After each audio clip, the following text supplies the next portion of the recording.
Hardica Pilipinas Basketball League, ang liga ng bawat Pilipino. And tonight, it is hashtag Defend the Cage once more for the Muntinlupa Cagers as we come to you live from the Muntinlupa Sports Complex. Maki Acosta and the rest of the Manila Stars will be challenging the home team today as you get to see Kemart Carino make his second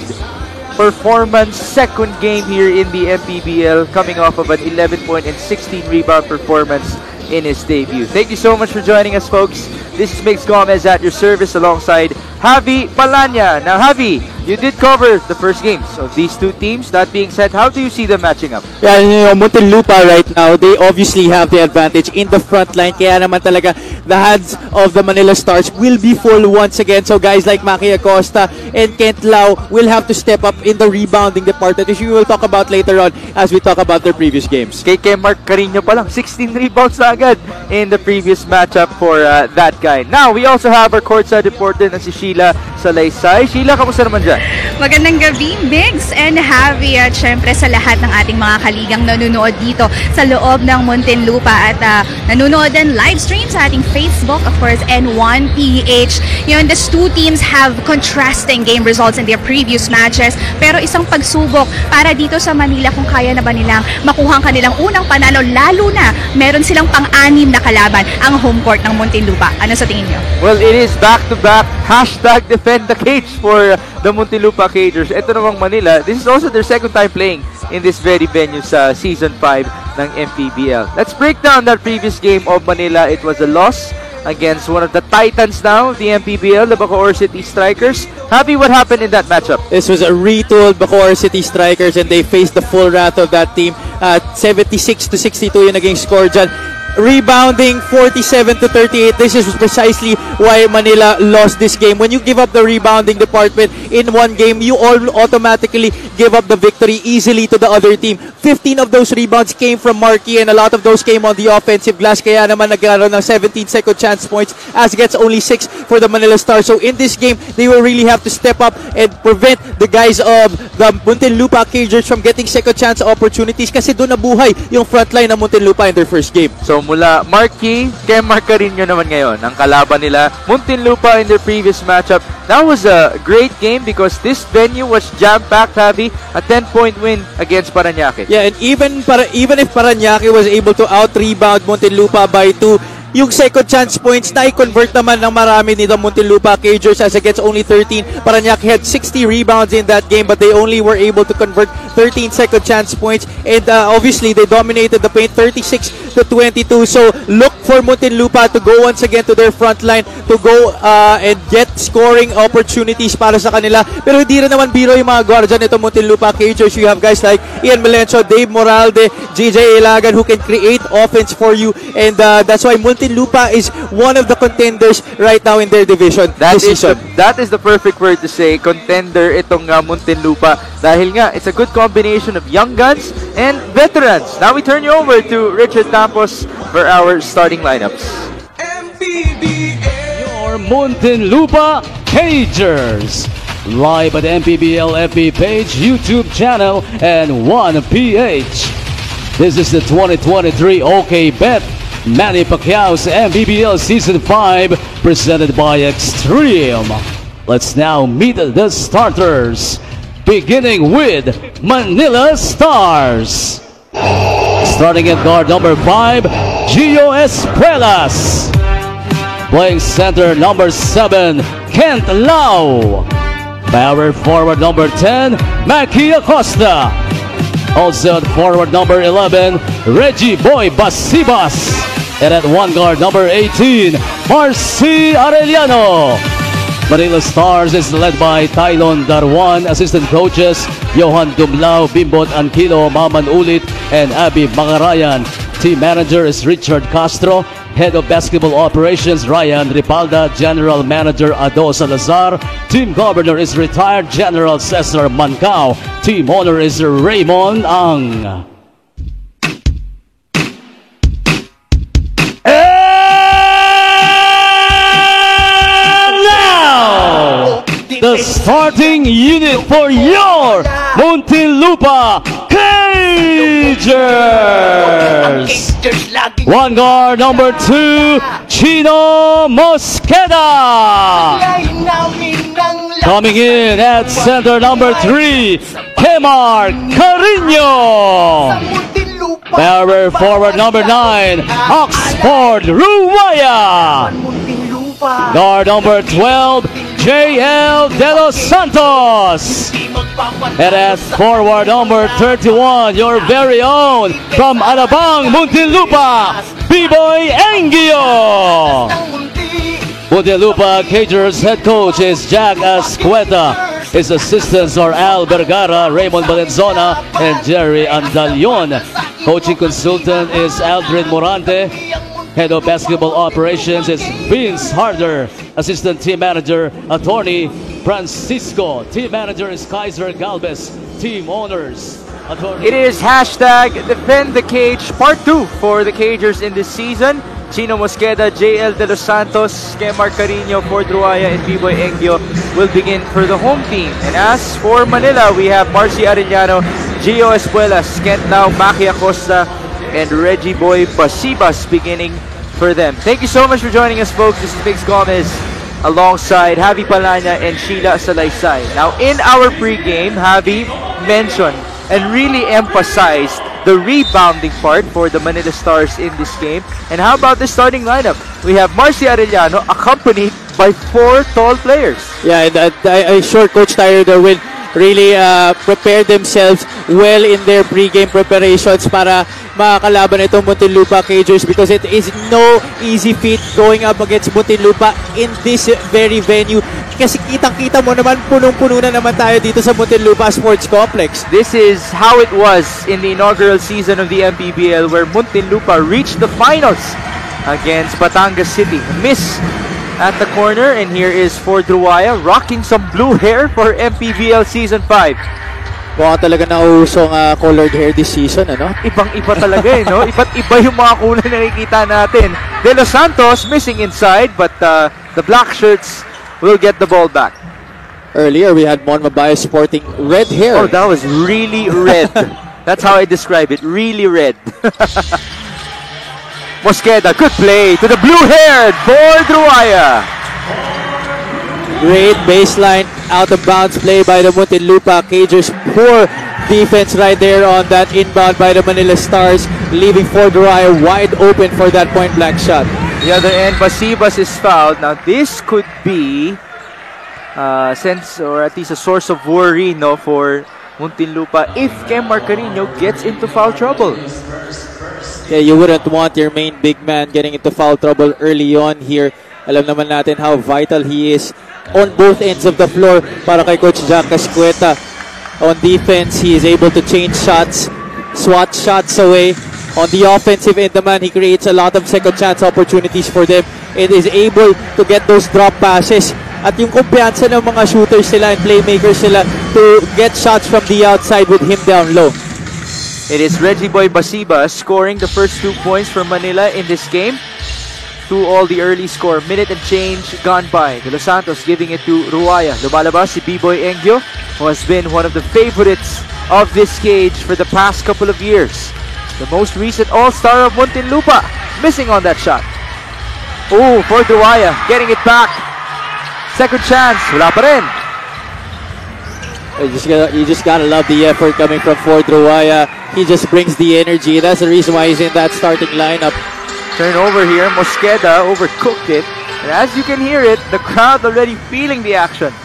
Kaya naman imperative yung good start para dito sa Manila Stars, because they don't want the crowd to get into it early on here at mahirapan sila makabalik kung matambakan sila. You just saw the rim protection, the ability of Carino, and then a miss from Engio. Takbo sa kabila. Basibas, De Los Santos able to calculate that steal properly. JL, bounce pass. Mosqueda taking his finals experience into the cage.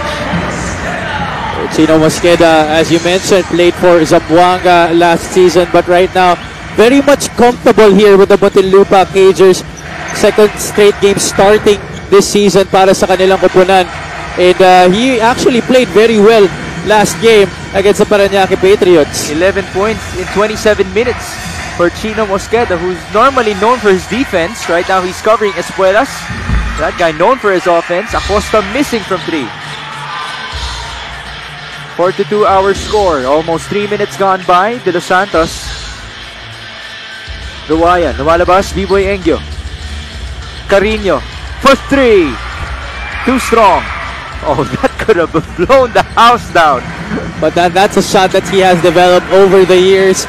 Initially, when he started his college career playing for Ateneo and then eventually moving on over to San Beda, rim protector lang talaga to si Kemar Carino. Wala masyadong opensa, but when he was able to get onto the national team and play overseas, na-develop niya na yung outside shot na yan, which is a trademark of big men in today's game. And speaking of two-way players, how about Chino Mosqueda also showing us how confident he is offensively this season? He really has been thriving in that starting role para kay Coach Jack Ascueta. At makikita mo yun sa body language niya.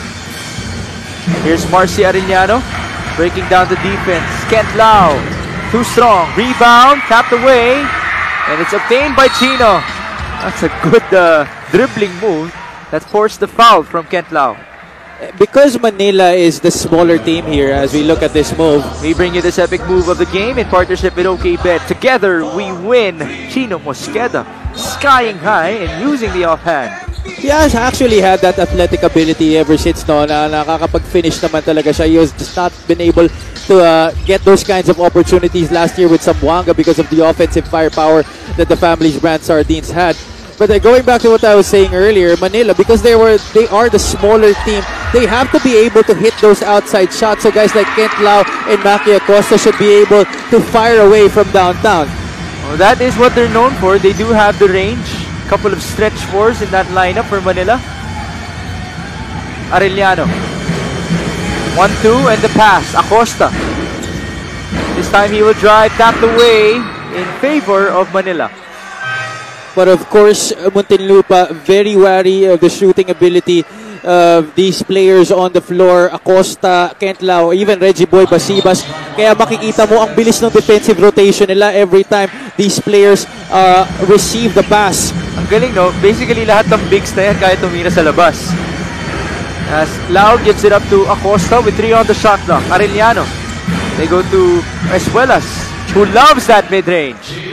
Had a spectacular season last year with the Bataan Risers, but right now having an even bigger role here with the Manila Stars, a chance for him to prove himself even further dito sa MPBL.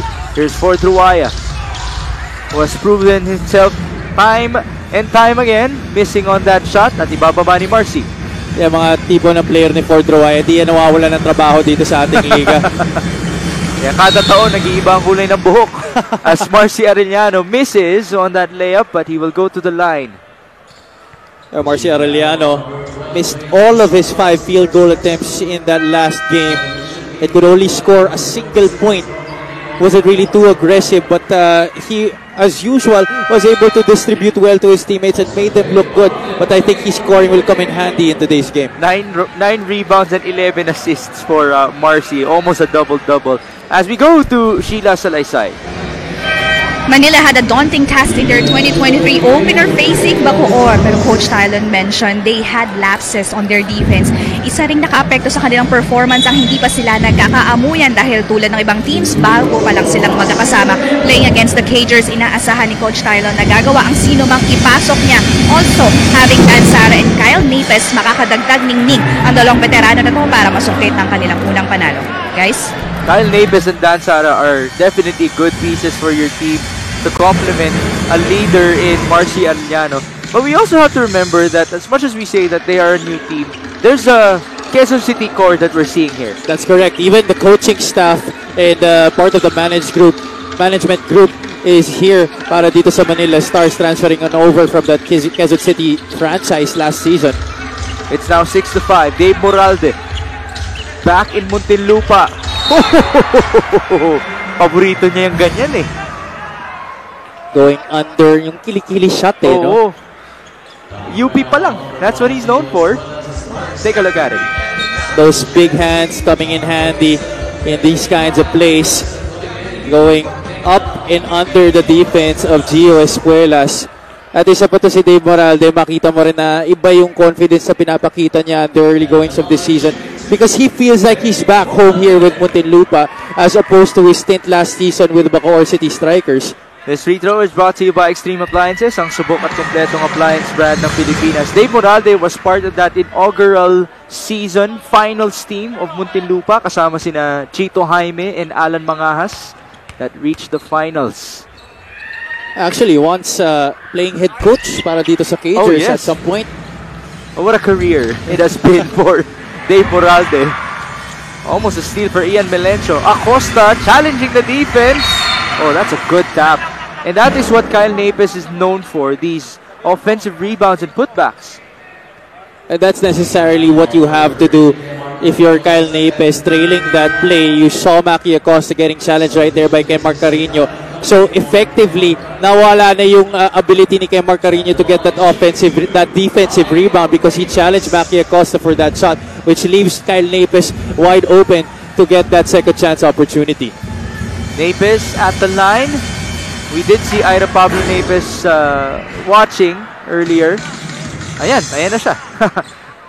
Yun ang gusto ko sa production team natin eh. On cue. On point parate. On point. To the cameraman, to the director, mabuhay po kayong lahat. It is 7-6, 4 minutes and 19 in the first quarter. Kyle Napes, second attempt. That is good.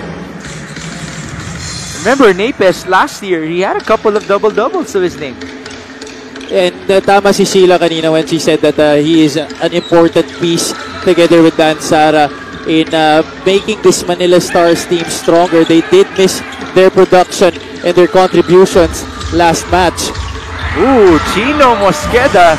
This guy, is he catching fire here, would you say? He is. 6 points already in this game. And 6 out of the 9 of Muntinlupa is a violation against Kyle Napes. The referee demoing to him, ito yung ginawa mo na hindi pwede. Huling-huli siya doon.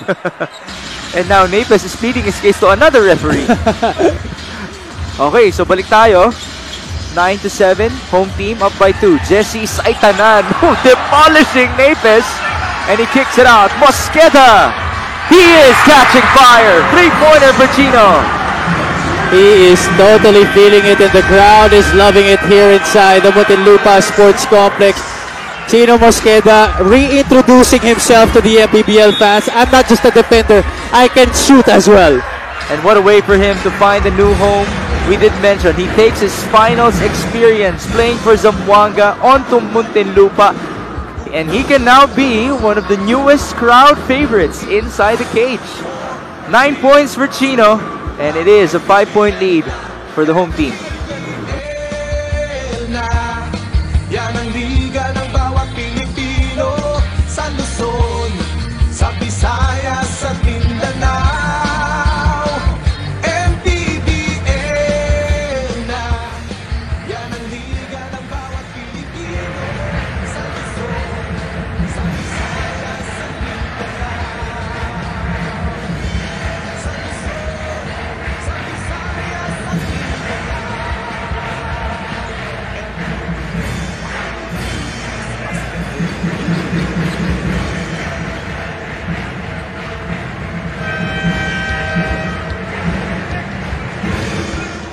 We are back inside the cage of Muntinlupa for their second home court defense. Last time, they won against Parañaque in a sold-out crowd. Ngayon, jam-pack na naman tayo in their game versus Manila. Right now, they do have a 5-point lead, 12-7. Chino Mosqueda has led the way with 9 big-time points. And now he is defending Gilmer De La Torre. So that's the beauty of having a guy like Chino Mosqueda, no? Ngayon nakikita mo, na-highlight na yung offensive capabilities niya. Pero alam mo na maaasahan mo siya parati sa depensa. Oh, how about this defense by Muntinlupa? The trap. Dangerous situation for Tata Bautista. Almost a backcourt violation. They cross it. Bounce pass. Napes for 2. What a great ploy right there by the Muntinlupa Cagers. Nagulatin yung Manila Stars with that full court trap right there. But the Stars able to find an opportunity to the basket and a score.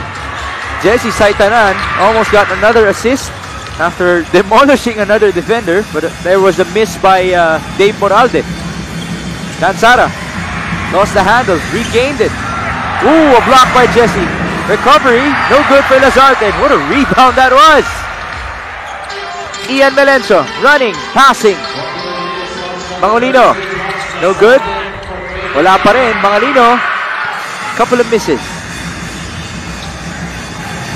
Go to the other end, Lazarte.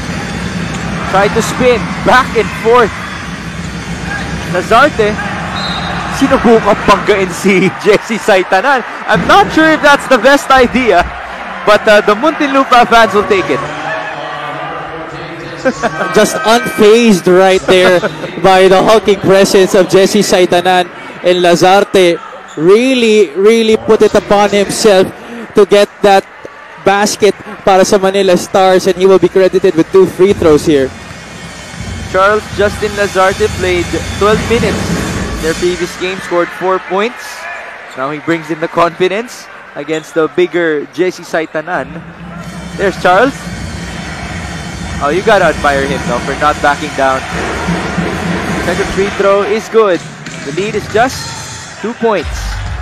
And you know, we Pinoy basketball fans, we always love an underdog story. So whenever there is a David versus Goliath matchup, talagang inaabangan yan parate. Saitanan got an elbow out there. Jesse, step back 3! No good, but Moralde was there for the putback. Oh, even I was surprised with that step back by Saitanan. I didn't know he had that already in his arsenal. And it looked fast, no, for him. Yeah. Tata Bautista, too strong on the shot. And here's Ichi Altamirano. The drive. Altamirano's layup is good. And the Cagers are just really dictating the pace here in this ball game. Going away with that rebound. When they got it, they had the chance to push the ball, and that is exactly what they did. Ooh, Dansara with some second motion after being called for a charge. But we take a look at this replay first. Altamirano shoving away Dansara, getting that layup to go. Things are getting heated up at the start of this game. Dansara challenging the crowd to make some noise against them. Alalaman natin, ito si Dansara. He is no stranger to atmospheres like this. He has been playing his whole career in jam-packed arenas ever since his high school days with Sambeda up until the seniors division.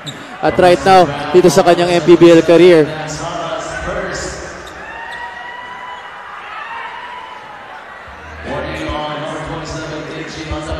Let's see what happened here.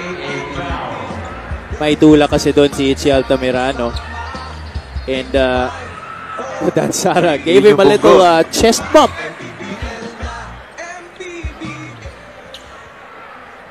It is Muntinlupa possession here. Okay, so it's a baseline inbound. Saitanan again trying to make his way in the post. Moralde, the spin. Too strong. Jesse tried to get the board. It ends up with Ian Melencio. Wala pa rin. This is a good battle, by the way, in terms of rebounding. Well, Lazarte is really holding his ground against Jesse Saitanan. You saw how he was able to challenge him in that low block. Sara, meanwhile, missing on that tipsy do. Could have been a big basket para sa Manila. Still a 6-point lead here for Muntinlupa. Melencio using the pick.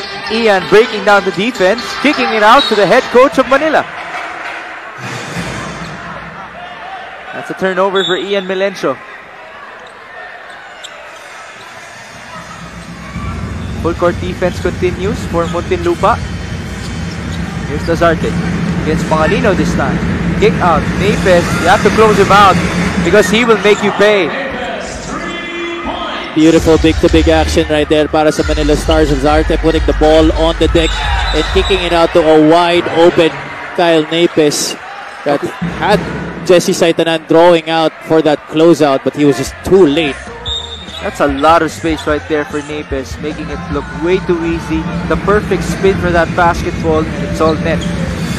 Patuloy ang aksyon. Lazarte attacking the defense immediately. No good.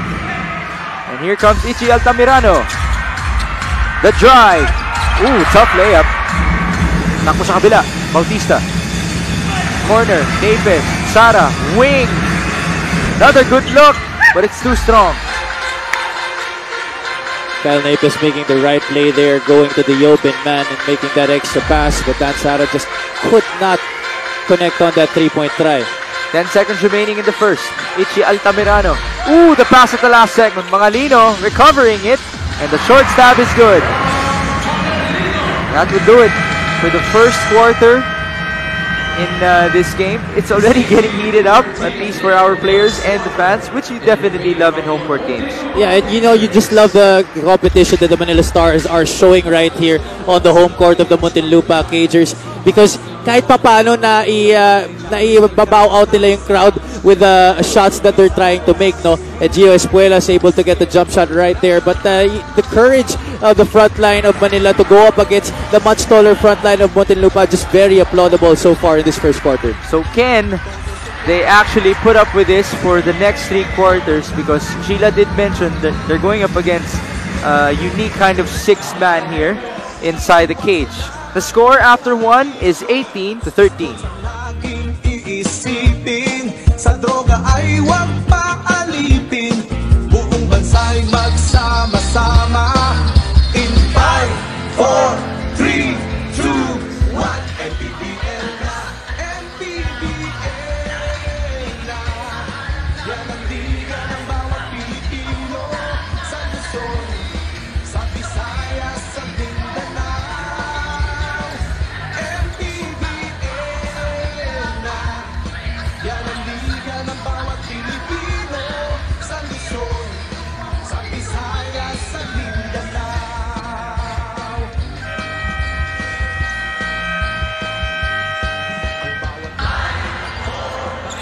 Back inside the cage of Muntinlupa, the Muntinlupa Sports Complex, for the second home court defense of the season of the Cagers. It is 18-13 after 1. Again, thank you for joining us. Migs Gomez po, alongside Javi Palanya and Miss Sheila Salaysay.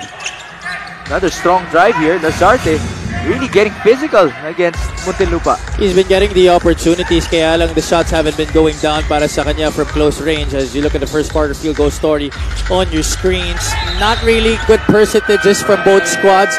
33% para sa Muntinlupa and an even lowly 20% for the Manila Stars. But there have been a lot of second chance opportunities for both teams, and so far Muntinlupa is the one who's been able to capitalize. Balik tayo sa Manila off of a traveling violation against Dave Moralde. Here's Dan Sara using the pick, the roll. Lazarte, reverse is good. This guy is playing well. Gotta love the activity in the motor nito ni Lazarte. Good setup right there by Dan Sara on the 2-man game on the right wing.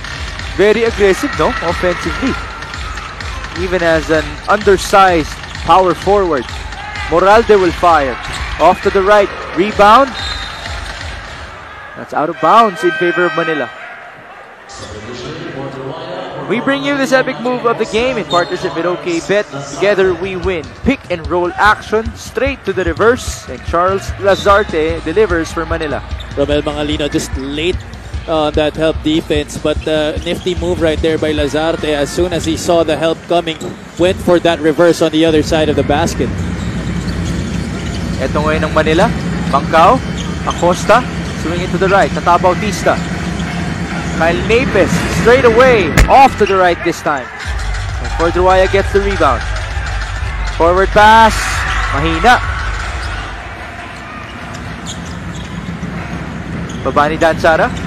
Behind the back. Mintis na naman. He did mention the field goal shooting. So now it's under 20% for Manila.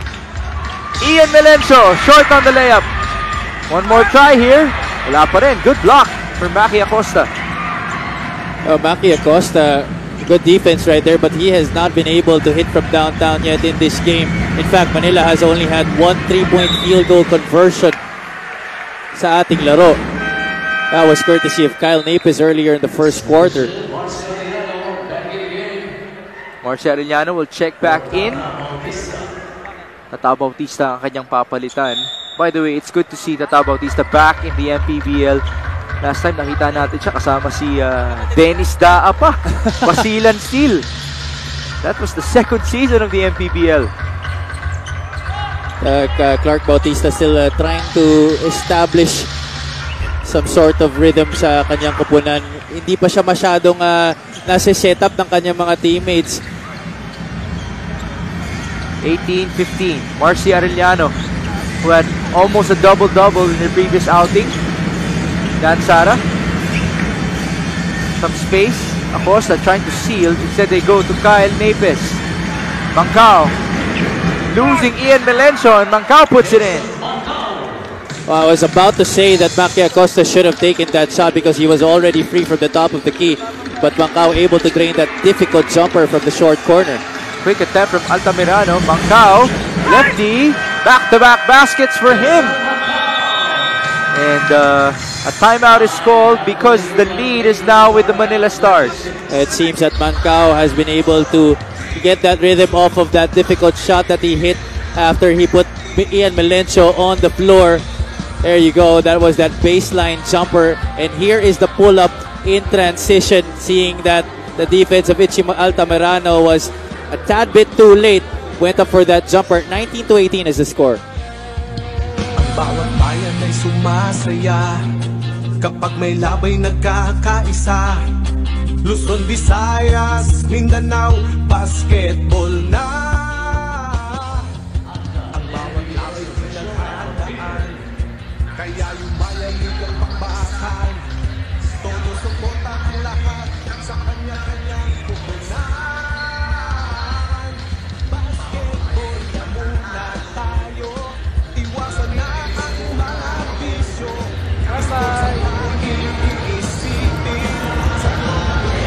Kayo pa rin ay nanonood ng Maharlika Pilipinas Basketball League live dito sa Muntinlupa Sports Complex. The Cagers did not let their fans down, playing and winning in front of their home crowd on their season debut. At isa sa motivation o reminder ni Coach Jack Escueta ang home crowd para hugutan ng inspirasyon at lakas.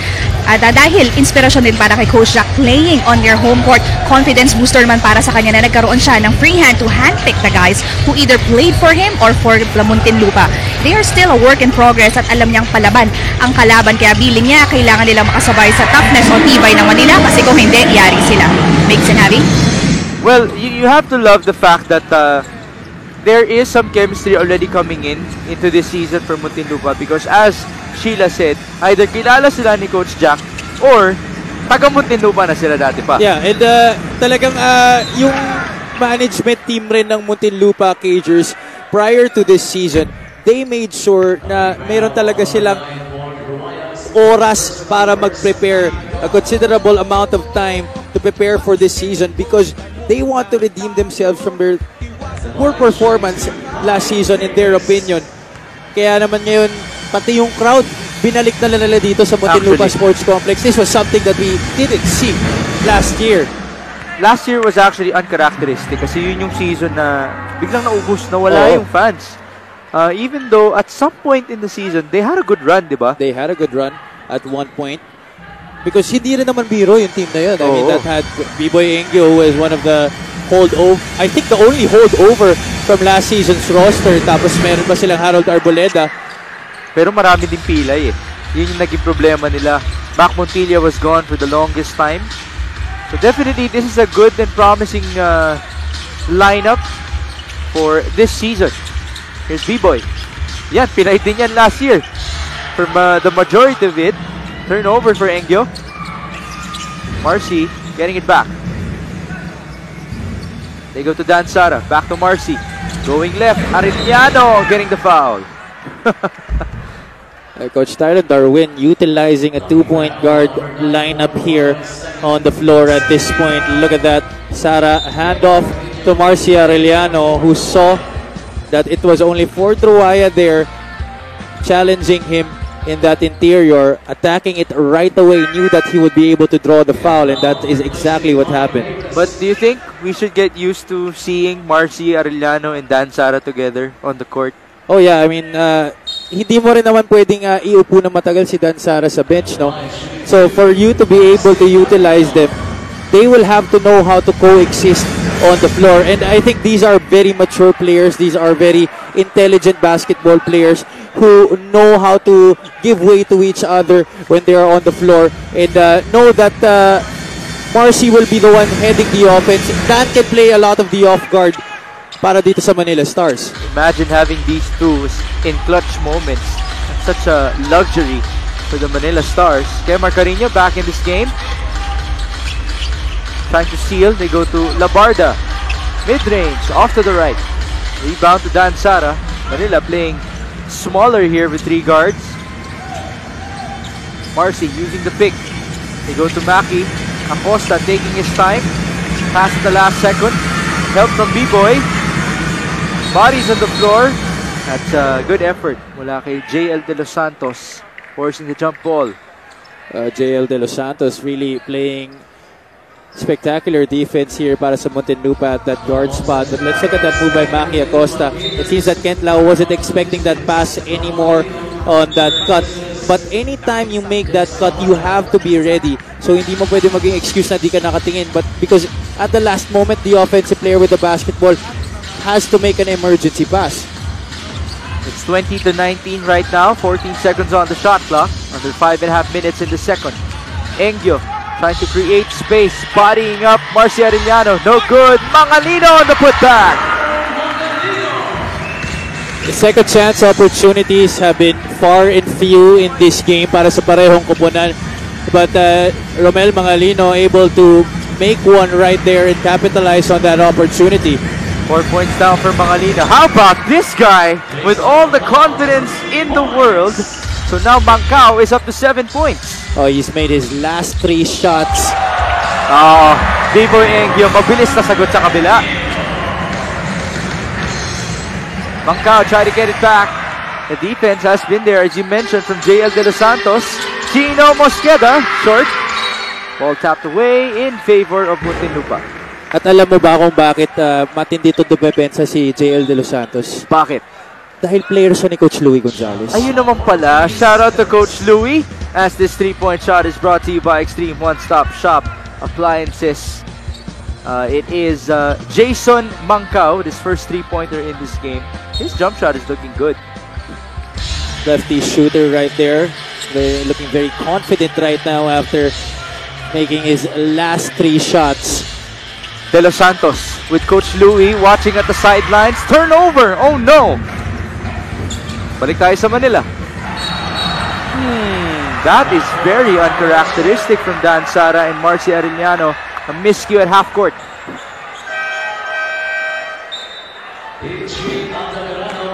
Babalik dito si Ichi Altamirano para palitan si JL De Los Santos. Sideline inbound. Here's Ichi against Marcy. Screen by Kemart. On to Romel. Mangalino's drive. Was that a walk? Looks like it was a foul. That's going to be a hold against Kent Lau. That previous offensive possession by Manila, hindi mo inaasahan na yung turnover manggagaling dun sa parehong guardia ba, no? Right. Marcy Arellano and Dan Sara. You did see their faces after it. Hindi sila makapaniwala na nangyari yun. Hindi rin makapaniwala lahat ng tao dito sa Muntinlupa Sports Complex. Here's Chino Mosqueda. Carino was open for a while. Mangalino couldn't go to him. B-Boy will fire. Short. Rebound Maki Acosta. Leaving Romel Mangalino wide open for that 3-point shot, but that's something that he hasn't been able to do a lot in his career. Kaya naman the defense of Manila just letting him be on that play. Marcy was open for a while. He decides to give it up to Maki Acosta. Too strong. Rebound Mangalino. Still nothing from the outside para dito kay Maki Acosta. He's 0 out of 3 from that area. Altamirano almost lost Salo. Itchy just dancing with it. They go to Chino against Marcy. There's that pick. Mosqueda driving left, kick out. Engyo, fake, fire, short.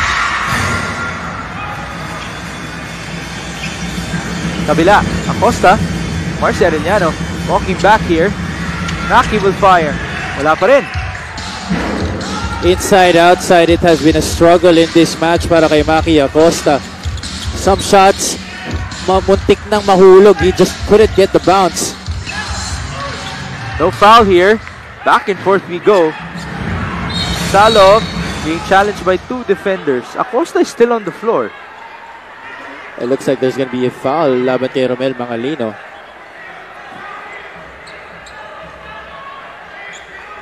It is against Romel. Ayun. So it was a late whistle. Holding down Maki Acosta on that play. Alright, we have a couple of substitutions here. Nico Gonzalez. We got some cheers from the crowd. Dahil homegrown naman talaga siya ng Muntinlupa. That's correct. Pasok din si Dave Moralde alongside Julius Manalo. And Carlo Dava now making his first appearance in this game. Julius Manalo actually making his debut this season. Para sa Manila, did not see action in their last game. At isa ito sa mga player that Manila is very proud to have because he has been with them since the start. Oh yes, very loyal to the program. Balik tayo dito. By the way, we also saw Jed Salaveria check in for the very first time. This is his first appearance in the season. Masibas went down. Sunod-sunod yung stoppages natin dito. Let's see what happened. Ooh, sa private part yun. That's gotta hurt.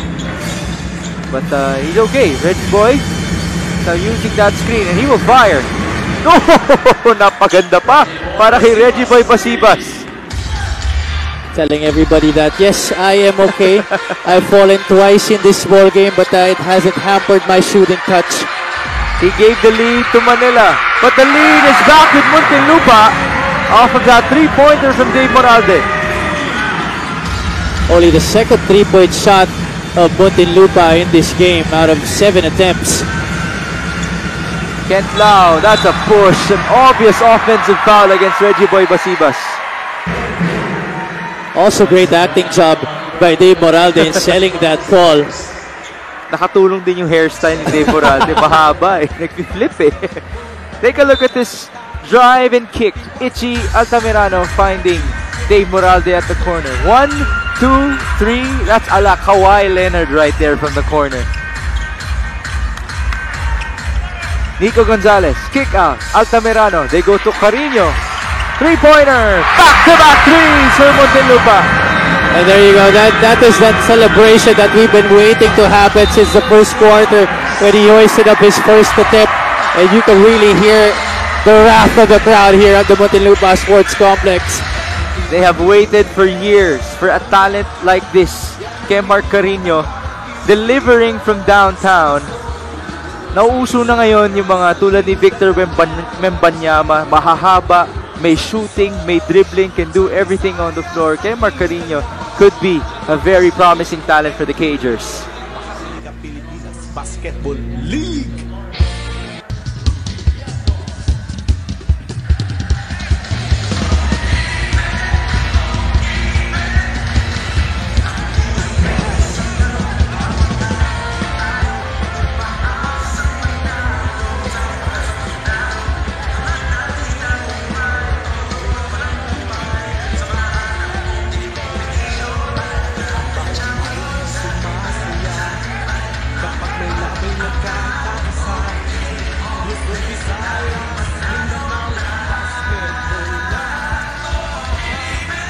Nagbabalik po ang Maharlika Pilipinas Basketball League, ang liga ng bawat Pilipino. Beautiful crowd here for a beautiful game, Muntinlupa versus Manila. Let's talk about the first game of Kemar Carino in the MPBL. 11 points, 5 out of 8 from the field. But really, this is the most staggering stat of them all. 16 rebounds plus 4 blocks. Bonus na yung 11 points eh. Oo. But you know, having that 16 rebounds and those 4 blocks, that is exactly what you can expect from Kemar Carino. Game in and game out. Imagine having an international caliber type of talent sa iyong kupunan. That is just really a luxury to have. And I'm sure Coach Jack Ascueta really raring to have him for the most part of this season. What a pass that was. inside to Carlo Dava.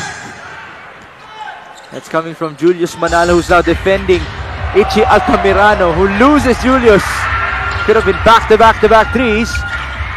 Battle for the loose ball. Moralde will slow things down. Pressure defense from Julius. That's what he's known for. Moralde, drive, and the foul. Putting the ball on the deck, Dave Moralde, but you saw how he was able to use the defense and draw that foul. Talagang linapit niya yung kamay niya doon sa defender to be able to get hit and be called for that whistle. That's that pass, bullet pass inside to Carlo Dava, former CSB Blazer, now strutting his wares for the Manila Stars. By the way, let's correct ourselves. The pass was from Archie Salo, giving it inside. Some VIPs right there for Muntinlupa at the sidelines. Alam mo, itong programang ito, it has been, to say the least, one of the most successful ones here in the MPBL. Kahit na up and down, yung depth ng rosters nila, patuloy yung supportang nakukuha nila. Correct. Lalo na this season kasi nagbabalik nga yung original ownership group nila. You saw there on your screens momentarily, Boss Kaiser Galvez, Boss Aya Saicon, always in attendance dito sa mga laro nila. At ready sa mga interview yan, mga VIPs ng Muntinlupa. Battle inside, Archie Salo taking his time, spin and pass. Dava trying to muscle his way through. Back to Salo, no good. Ball tapped away. Obtained by Dave Moralde, who dives and swims on the floor after colliding with the Manila Star. Oh, we gotta see a replay on that one. The physicality has just been great here in this game. Our referees really allowing a lot of contact. Kaya naman ang dami na uhuhulog ng mga players sa sahig. And the crowd will definitely take it. It is a 4-point game in favor of Muntinlupa. Ang bawat bayan ay sumasaya kapag may labay nagkakaisa.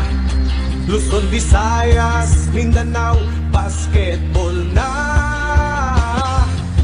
Ang bawat labay pinaghahandaan, kaya yumayanig ang bakbakan. Todo suporta ang lahat sa kanya-kanyang pupunan.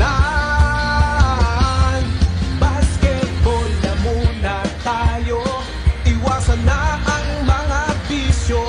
Sports ang laging iisipin, sa droga ay huwag paalipin. Buong bansa'y magsama-sama. In 5, 4, 3, 2, 1, MPBL na, MPBL. 4-point lead being enjoyed by the fans in Muntinlupa. And for those of you joining us live on Facebook, on YouTube, on Signal Play, and live on 1PH, thank you so much. Mabuhay po kayo. Simula pa lang ito. This is the 3rd week of your MPBL Season 5. A long way to go up until December. Boss Joe Ramos, Executive Officer natin. A couple of Hamoras at the sidelines. Emer Oreta, Head of Basketball Operations. Commissioner Kenneth Durendes. And Rudy Distrito, ang ating Head of Security. Our VIPs of the MPBL manning the sidelines once more. We have a 13-second differential between the shot clock and the game clock. Nico Gonzalez, the homegrown, getting some roars. No foul called. It will be Muntinlupa basketball. Good individual defense right there by Archie Salo. Even though he was blown by, it gave the opportunity for Manila to get with that help and prevent that shot from getting inside. Baseline inbound. Mosqueda looking for a teammate. Gonzalez, good fake. Neener, that's good. Well, Gonzalez redeeming himself right away after he got his shot blocked. Good baseline out of bounds play. That has something that Manila has not been able to defend well so far. Reggie Boy Basibas. Ooh, that's an unspo here on the closeout by Dave Moralde. This could change a lot approaching our halftime. Let's look at that. Dave Moralde, ayun. Yeah. Yeah, he That's an stuck easy out call. his foot. And our referees are really, really strict with that because that cylinder is very sacred. That's why that rule is in place to protect the offensive player. Kasi we've seen already a lot of injuries from those kinds of situations. Kaya yun naman talagang iniiwasan natin. Dave Moralde obviously very upset on that call. Wala na siyang magagawa. Pasibas is at the line.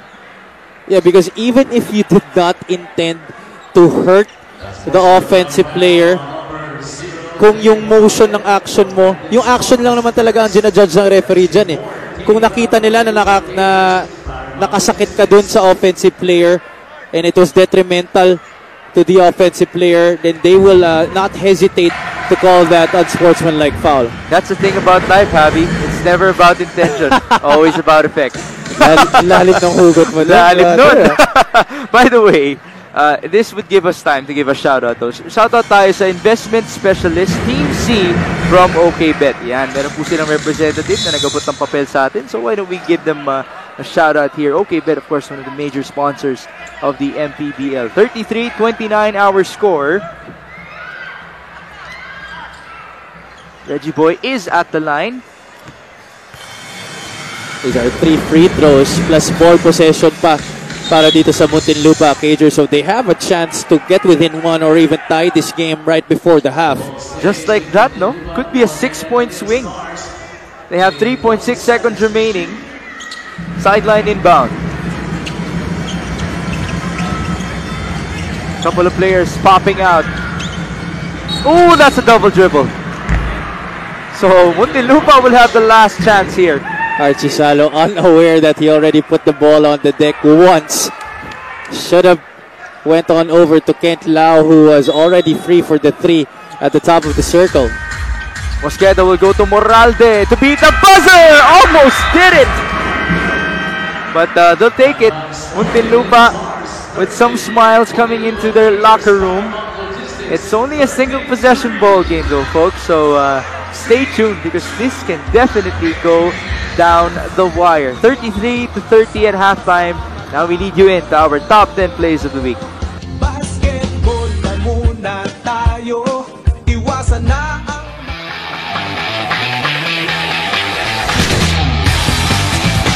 See the pressure here. Yeah, being guarded by the bigger Camacho. Oh, what a pass. The Kenneth Tener. Again, the big 3, no? Ito, si Tener, Brutas, and Ed Doroteo nitong QC Gas and Go. Screen by Darvish. Cross. Tomia kick out. Santa Ana's turn. Ooh, what a block. Great denial by Lawrence Malyari. Oh, he's much ready this year. Iba yung focus iba yung body language ni Lawrence Last year, no, ramdam mo yung pagkabata niya. Oo. Look at this one. Kumpiyaso, ipa-stare down pa natin. Kit Alcoriza could not convert. The other end we go. Anticipation. Good steal. Jeremy Cruz, the homegrown, with some magic in the air. Again, it's zone versus zone ang ginagawa nitong Bulacan at Sarangani. Punto claro. Tomia, there's a steal by Jeremy Cruz. Welcome home, Mr. Cruz. He used to play for Batangas, now back with Bulacan. You gotta love that, as his hometown people appreciated that move. Backdoor play. Beautiful basketball for Bataan. Put that on the highlight reel, please. Impressive play between the 2 guards, Torado and James Castro. You know what, when I had a chance to work with Ray John Rondo, Ooh! the very same thing. This is a dunk. There you have it, Will Macaroni, the first dunk for today. Yeah. Hindi pa na warm up yan sa tagal na kaupo sa bench. Mike Saint David de la Cruz. Grabe. Capasio is open. Fabian turns the ball over. Oy, Bragais! Inikutan. That is so fast. Hindi ko nakita yun. Dalawang bantay dun. One of the All-Stars last season representing Pasig City, and Jeric Tech showing glimpses of his old self. That is something that he can bring to the table. First basket of this game in his return here to the MPBL. Jeric Tech, former UST Growling Tiger, getting 2 points. The other end, Nakpil will push. Jeric couple of dribbles. Wow! This guy's putting on a clinic. Yeah, almost perfect sa field natin. Jeric builds up to 15 points. That's almost 50% of Bulacan's points. Very smooth on that move. Nagrama. To the corner they go. No. Another one sa rebound. RJ Minerva picks it up. Vera! What a jam! No defense whatsoever there from Negros in preventing that jam. Open lane to the basket and throwing it down with one hand. Gravera. Number 7 on the shot clock. Comia shaking off his defender. Steal by De La Cruz. Fast break opportunity. Levy De La Cruz for 2. What a big time play from Levy De La Cruz. Timeout. Sarangani. Again, as I've mentioned, Mix, nakakatakot si Levy De La Cruz sa mga ganitong sitwasyon. Doing it on both ends of the floor. And the foot speed, Coach Dewey. From first gear to fifth gear, just like that. And the littlest guy on the floor. Okay. Siya yung apat na last 4 points ng Bulacan Tuyas.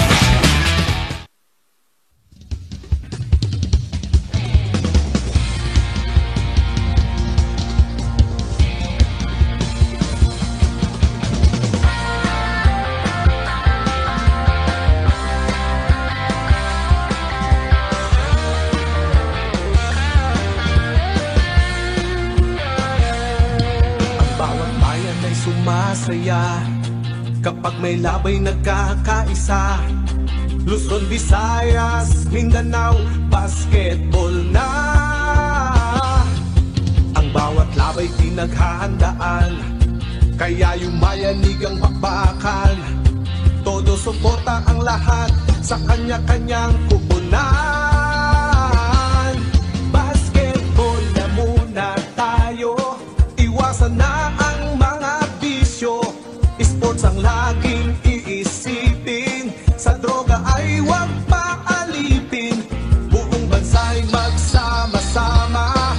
In 5, 4, 3, 2, 1, MPBL na! MPBL na!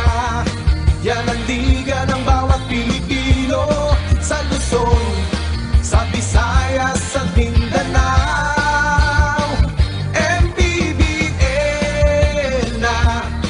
Yan ang liga ng bawat Pilipino, sa Luzon, sa Visayas, sa Mindanao.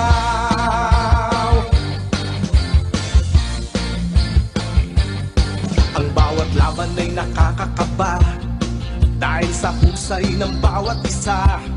Sigawan ay yumayanig kapag nag 3 points na. Bawat bayay di patatalo, buong barangay ay suportado.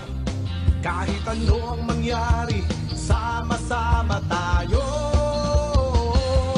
Basketball na muna tayo, iwasan na ang mga bisyo. Sports ang laging iisipin, sa droga ay huwag paalipin. Buong bansa'y magsama-sama. 5, 4, 3.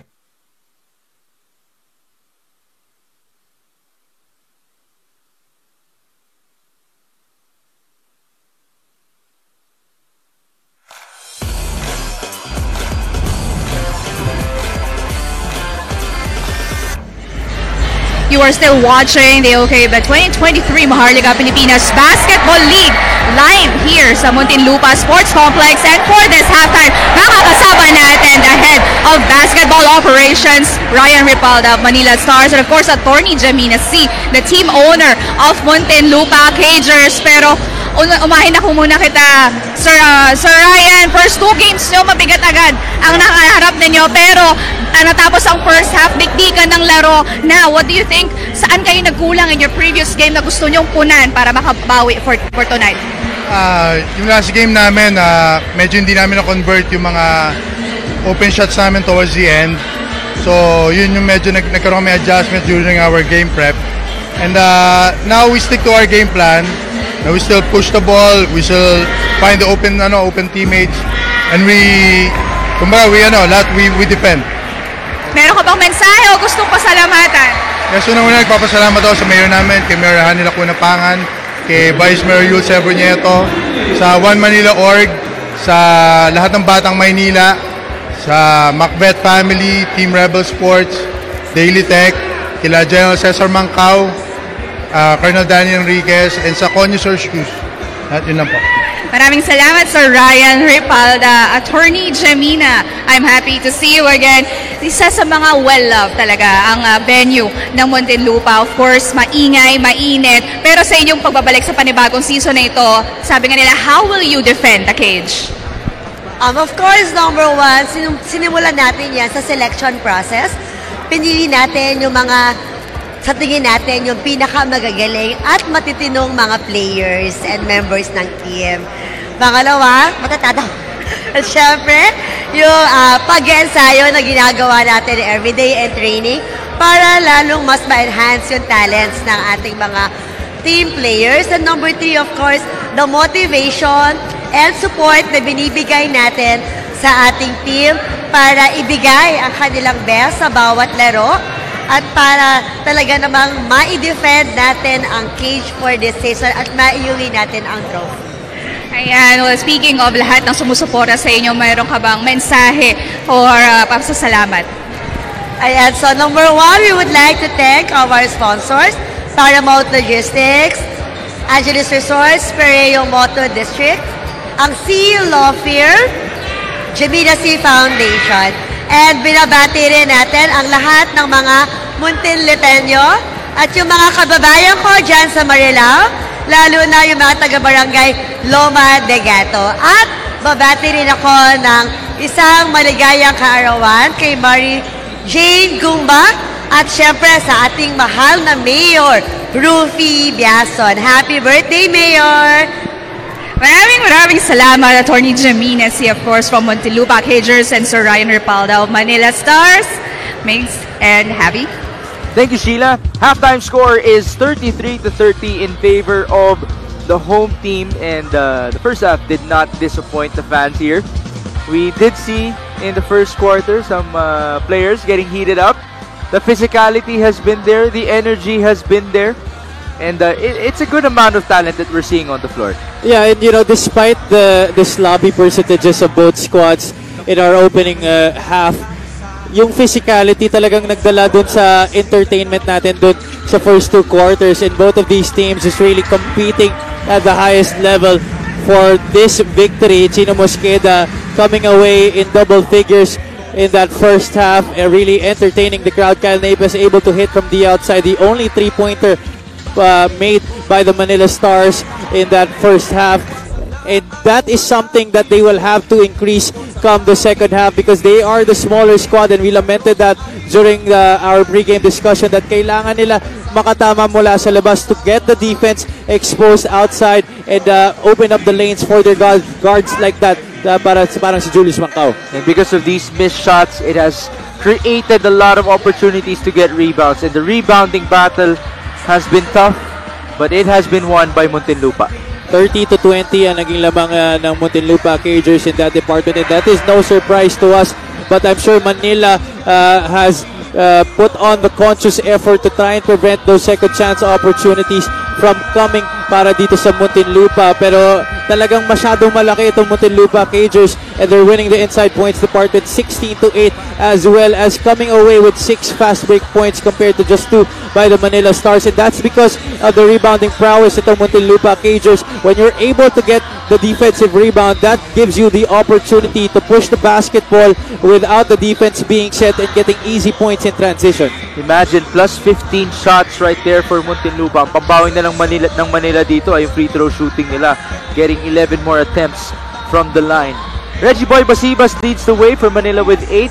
Napes and Mancao trail him. The other end, it is Chino Mosqueda in double figures with 11. Dave Moralde has 7 for the Muntinlupa Cagers. This is the third quarter, folks.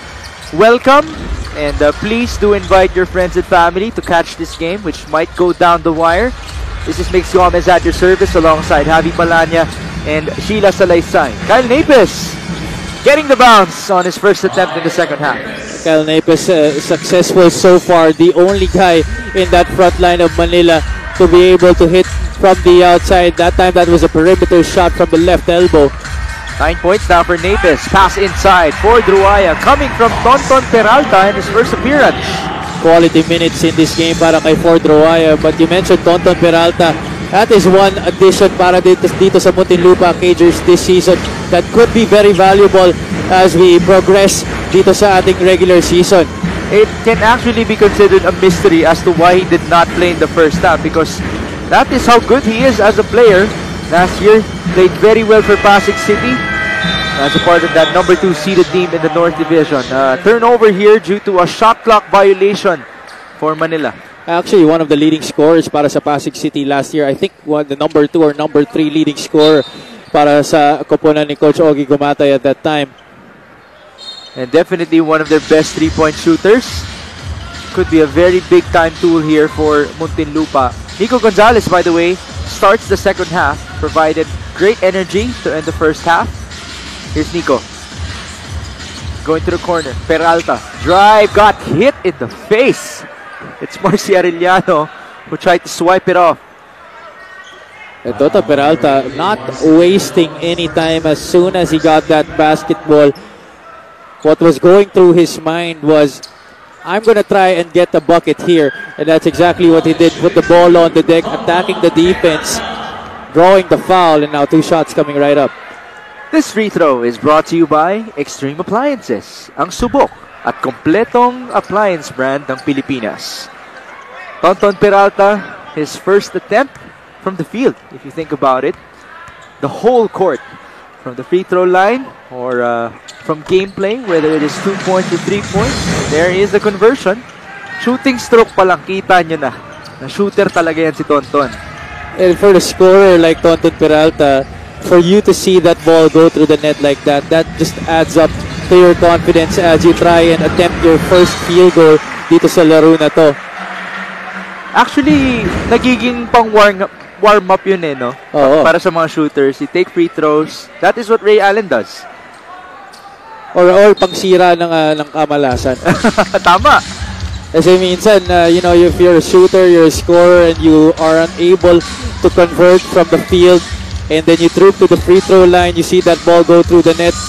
Pag nakatira ka na ulit, papasok na yun para sa'yo eh.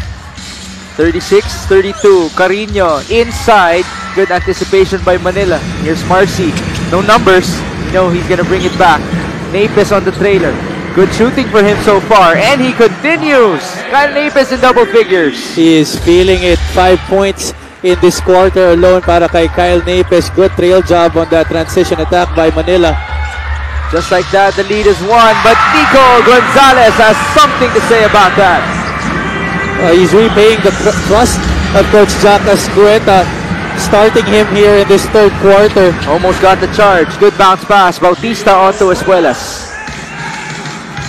When you're able to break the press, talagang it gives you the opportunity to get an easy basket inside because hindi pa nakakaset yung depensa ng kabilang team.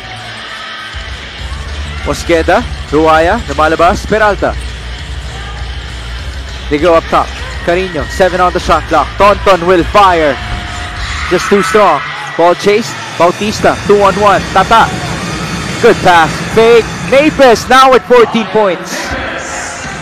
Veteran move right there by Tata Bautista. Made everybody think that he was going all the way for that shot and passing it, leaving it at the last moment para kay Kyle Napes. 39 all. Napes is the leading scorer in this ball game at 14. Gonzalez against Marcy Arellano. Nico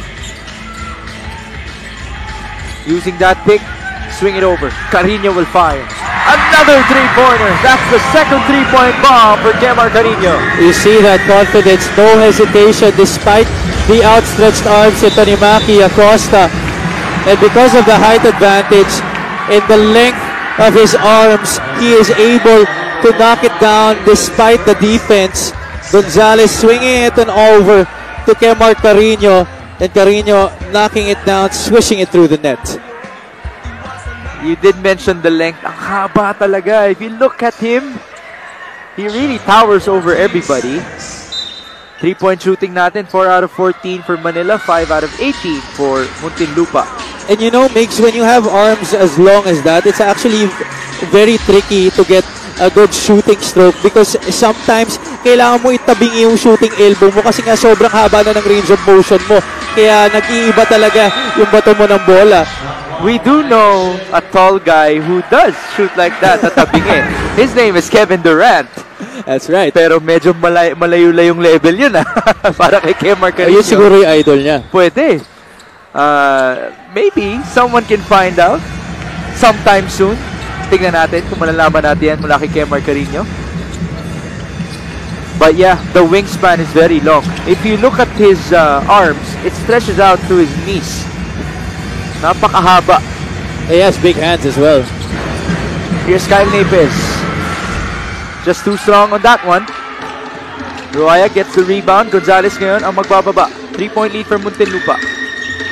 Single possession ball game. Nico. Oh, good fake. Short. Ball tapped away. There's a foul on the loose ball against Tata Bautista. Could have been a stop already para dito sa Manila Stars. That was actually a lucky break that Gonzalez missed on that turnaround jumper. They switched on that top ball screen, leaving Acosta guarding Gonzalez with Maki having the speed disadvantage. Nico capitalizing on that opportunity, kaya lang he missed on that fall away jumper, and that foul leaves possession with Muntinlupa once again. Baseline inbound. That was set up beautifully for Tonton Peralta, but he could not convert. Here comes Manila. Screen by Nepes. Arellano breaking free. Nepes swing it over. Asking for a pick. Instead, they go back to Kyle. Marcy at the post against Ian Melencio. Nepes will try again.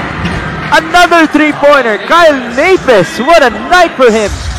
And each time he's been able to hit that three-point shot, he kisses to that Muntinlupa bench, making them know that you gotta defend me because I am feeling it in this game.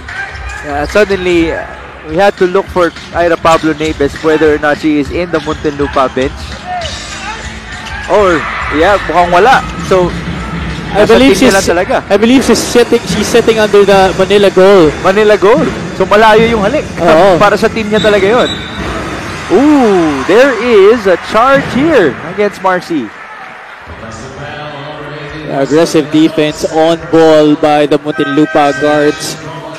Very pesky, and it has made itong Manila to resort to fouls like that to try and get away with the defense. Kemar Carino taking a breather alongside Tata Bautista. By the way, Marcy Arellano has been having words with our referees. No? Mukhang kanina pa siya may pinaglalaban. Just not getting it. Well, he's not liking the physicality that's being shown here. 42 all. Pass inside. Mabel Mangalino. By the way, that guy is a good addition coming from Imus. He's a guy who can play quality minutes for you off the bench or in a starting role, because he does not need the basketball to produce para sa'yo. He can be content with receiving those drop passes on the baseline, and he has a decent perimeter jumper. Gio Espuelas, one-hander is good off the glass. I think this is one guy who has to assert himself more offensively para dito sa Manila, because he can be a matchup nightmare for any defense because of his ball handling ability at that height and with that length. He is one of the, if not the tallest small forward here in our league. Intis mula kay Tonton Peralta. Ball out of bounds in favor of Muntinlupa. Muntinlupa has continually gone to Tonton Peralta time and time again here in this third quarter to try and get himself going. As that leaner by Gio Espuelas. But Peralta just has not been able to find the bottom of the net here in this period. And he will be taken out. Dave Moralde comes in. Baseline inbound tayo. We're tied at 44. Under 4 minutes in the third. Ruaya will fire. Too strong. Moralde with the board. Engyo. Fake. Drive. Pass. Dave. Another good fake. Baseline. Too strong. Rebound by Maki, but it's stolen away. Melencio. Three-pointer. Manila has been lucky 3 or 4 times already in this quarter with missed defensive assignments on miss on easy makeable baskets by the Muntinlupa Cagers. They have not been able to secure the defensive stop after getting them to miss. Kaya Ian Melencio capitalizing on that opportunity with that three-pointer. It is a plus 10 on rebounding. Make that plus 12 now on rebounding for the Muntinlupa Cagers. 17 offensive rebounds. Halos kalahati para sa Muntinlupa. Bawi naman sa 3 points sa kabila itong si Maki Acosta. And finally, a conversion from the outside para kay Maki Acosta. Moralde. His turn to fire. Off to the left. Rebound Mangalino. So that means it's 18 offensive rebounds. Exactly half of the total rebounds of Muntinlupa. And for Manila, they're playing man here. So it's gonna be easy for them to mark their man and box them out. Kaya lang, when that shot goes up, mabagal yung movement nila in trying to block out their defenders. And itong Muntinlupa, the front line that they have, every guy that they put there they have good nose for the basketball, and they always seem to get that offensive rebound. Even the guards, no? They have good rebounding guards. B-Boy Engyo, Dave Moralde, yan, mga rebounders yan. Ian Melencio is a good rebounder as a guard. 47 all. Mangalino missed the first free throw. He was one of the late additions of Imus last year. But what a team that was. That was in contention for the final seed in the South Division. They just lost to Muntinlupa. That's why this season is super exciting, because you see teams coming back. You see a new squad in the Quezon Huskers, expansion team in the Negros Muscovados. And a lot of the teams from last season talagang naghanda and they retooled themselves to contend for the title in this campaign. Right. So if last year a lot of people thought Nueva Ecija was super dominant, Zamboanga did have something to say about that. Now you can actually count a handful of contenders. Dumadami na sila, and hindi pa nga kompleto yung liga natin. There are still teams which haven't played at this point. That's correct. Teams like the San Juan Knights, Imus SB squad, still yet to see action this season. Kung last season, kumbaga parang set in stone na Nueva Ecija ang aabot sa finals because of their dominant run early in the season, which they eventually swept. Ngayon, di mo na masasabi yun. Oo. That's not a knock on Nueva Ecija. They're still very strong. Yeah, but we're just saying that it's good for the league. It's good for the league. The balance right now is really good. Take a look at this strong, aggressive drive. Did not go in for Dave Moralde. The whistle was blown. Ito Steve, kanina pa yan dumadive sa floor. At some point, nag-swimming na yan. Kaya ganyan yung buhok yan eh. Ayan, as you can see. It wasn't that wavy last year. Oh yeah. He really tinimingan niya talaga yung start ng season na to bago niya makuha yung ganyang hairdo. Bagong season, bagong hairstyle. Kasi nung off-season, di pa ganyan eh. Hindi rin. Sakto lang for the 5th season. And you can see him playing with it from time to time, which you gotta love. So, at some point, we gotta have to talk to him, man. Oh, yeah. About that hair. There has to be a reason. Alam mo kasi yan si Dave Moralde, in another life, gusto niyan maging artista eh. Ah, okay. Okay. Wala na akong comment dyan. Well, at least yung mga diving skills yan nakikita natin dito sa MPBL. Alright, so let's listen in.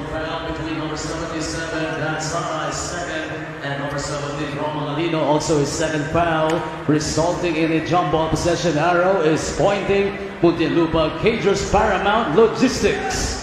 Okay, double foul, jump ball in favor of Muntinlupa. So there are no free throws here, but Coach Jack is arguing something. He's all the way at the baseline. Yeah, because he was pleading that bigyan pa rin nila si Dave Moralde ng 2 free throws, kaya lang that foul wasn't honored anymore because of the double foul that was called upon review of that play, which went to Mangalino and Roldan Sara.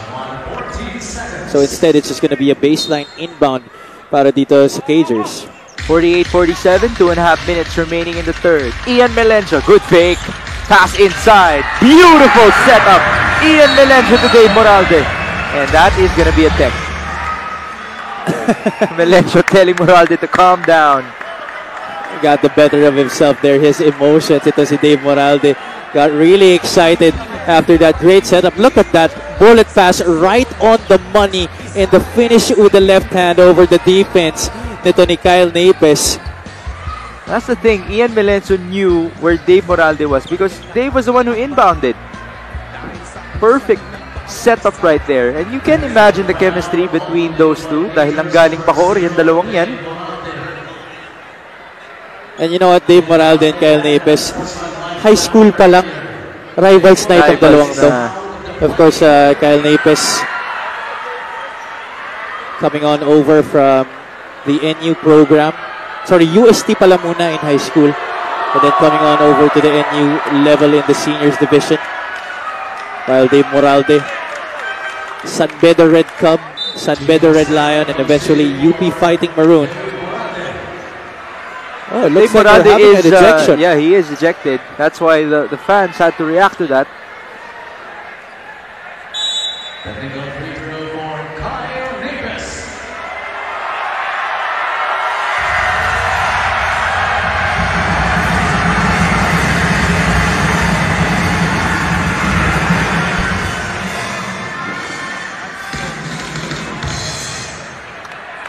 So that's correct. May unsportsmanlike foul na siya earlier in the first half when he challenged that 3-point shot earlier. At ngayon, that counts as a technical foul. So this really is his second technical and that merits an ejection. So we go back to our action, 50-48. Maki Acosta. Good defense by Jed Salaveria, who is also making his return to the MPBL. There's a foul on the loose ball.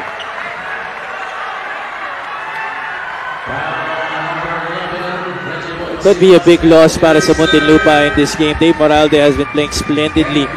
Has 9 points to his name and has also been defending very well. As we look at that stop, it eventually ended up in a foul para dito sa Manila. It's Ian Melencio who proceeds to the line. One of the veterans here in the MPBL. Free throw is good. Not really the type to score a lot. As you get to see attorney Jamina C, the team owner of Muntinlupa. Ian now has 5. Kung usapang ligang labas lang. Oh yeah. That guy is a legend in Cavite. Forward pass, Acosta. No numbers. Dan Sara will set things up. Maki. Drive to the left against Jed Salaveria. Manila really asking for a foul here. 13 on the shot clock, baseline inbound. Sara. On to Maki. Under 2 minutes. Two-man game here. Dan Sara going left. Kick out. Almost a steal. That's a foul on Romel Mangalino. Mangalino trying to anticipate that pass kay Maki Acosta. Yung split second na yun, alam mo na, hindi ako umabot. You saw that. I'm sure he saw it coming as well. Tumigil din siya at the last second eh. And you know what makes... Kung nanonood ka ng laro na to and you're not looking at the score, you would think that Muntinlupa is up by a big margin. But they're only up by 4 points here and it's a really close game. So can Manila eventually regain the lead here and escape with the win on the road? Maki Acosta being defended by Jed Salaveria. Pasibas, height advantage against Engyo. 3 on the shot clock. Dan Sara has to do something. Leaner, too strong. Rebound Mangalino. Opted for the isolation right there against Ian Melencio. Kabila, B-Boy Engyo! Hanging in the air! Those are the types of plays that gets your sixth man going. Going on the break, hanging in the air and finishing for the 2 points. B-Boy Engyo, that's what he does best. 54-48. 1 minute and change remaining in the third. Maki Acosta. This is a big one. Too strong. Another rebound here. Good effort from Manila. Dan Sara turning around. Kent Lau. Basibas is wide open. Off to the right. Rebound Salaveria. Can Muntinlupa end this quarter on a strong note? Mangalino facing up. They have 12 on the shot clock. B-Boy Engyo using that screen. Down the middle. One-hander is good. Back-to-back baskets for B-Boy Engyo. That is such a tough angle to work with. Going to the left and finishing with your offhand. We have 17 seconds remaining here. Manila now down by 8. Acosta inside. Able to pound his way through. And it's basket and one. That is a much-needed basket para dito sa Manila Cagers. And Maki Acosta has not really been having a great offensive game. We bring you this epic move of the game in partnership with OKBet. Together we win. This was the three-point shot by Kyle Napis early in the third quarter. He is the leading scorer with 18 points for the Manila Stars. 7 in this quarter alone para dito kay Kyle Napis. 56-50. This is just after Muntinlupa got their biggest lead of 8 points in this game. Trimmed down to 5 with 12 seconds remaining in the third. Ian Melencio for the last play of this quarter. Kick out. Tapped away. Muntinlupa will have 3.3 seconds to work with. Manila needs this stop. Engyo, sideline inbound. Lumalabas si Chino. Mosqueda will get it. 3 seconds. Mosqueda, layup is good! You just said Manila needed that stop. They did not get it. So it's extra momentum for Muntinlupa going into the fourth. And Chino Mosqueda picking up from where he left off in that first half. As soon as he was able to get that opportunity to draw for that last shot, he did not disappoint right there. We bring you this epic move of the game in partnership with OKBet. Together we win. B-Boy Engyo, the most recent all-star of the Muntinlupa Cagers. One of, if not the only mainstay from last year's lineup. It's actually moves from B-Boy, back-to-back baskets to give Muntinlupa all the momentum that they would want entering the fourth and final frame. Basketball na muna tayo. Iwasan na ang mga bisyo. Sports ang laging iisipin. Sa droga ay huwag paalipin. Buong bansa'y magsama-sama. In 5, 4, 3, 2, 1, MPBL na. MPBL na. Yan ang liga ng bawat Pilipino. Sa Luzon, sa Visayas, sa Mindanao. MPBL. There you see John Amores, not activated today, but he is a part of the lineup of the Muntinlupa Cagers. On the right side, you can actually see Jamil Ortuste, who is one of the beloved players here in Muntinlupa. Na-miss na rin niya ng MPBL. You could just see the depth nitong Muntinlupa Cagers roster, no? May Ortuste ka na, may Amores ka pa na hindi pa activated, but you're already seeing a lot of the strength of the Muntinlupa Cagers early on in this season. Amores played for an international squad, right? So that could also be another good angle to venture upon. So dalawa na sila ni Kemar Carino. I believe he's nursing a minor injury kaya wala pa siya sa main lineup ng Muntinlupa Cagers. Pero okay lang, maaga pa. Only the third week. It's 27 more games for John Amores to try to play in the season. Thank you so much for joining us, folks. This is Mix Gomez alongside Javi Balanya and Sheila Saraysay. Muntinlupa up by 7, entering the fourth frame. Good steal. Melencio, foot race, layup is good. Manila unable to get the final stop in that third quarter, allowing Chino Mosqueda to run away with that basket. And here, they turn the ball over in double black eye pa kasi they let Ian Melencio score that basketball in transition at na-foul pa siya. Dan Sara could not believe what happened. That was a good defensive play as well from Ford Ruaya, forcing the steal. So Ian Melencio goes back to the line. We mentioned he is a legend in Cavite. At some point, he scored 71 points in a Ligang Labas game. Today, he has 8, but just what Muntinlupa needs in order to create this cushion. 10-point lead for them. Well, if Kyle Napes has been playing well as one of the latest additions for the Manila Stars in this game, Dan Sara has struggled in this match. Kick out here. Dan Sara for redemption. Mukhang narinig ka. Right on cue. Well, Dan Sara. Gotta love that. He is a proven scorer. Itong si Dan Sara. Just his first 3 points in this game. Almost a good tap. Mosqueda. Tough pass. Melencio with the fake. Dribbles. That's not gonna count. Foul on the floor. Marcia Arellano already knew that he was going to get beat on that long closeout. That's why he gave up that foul. Stuck out his hip.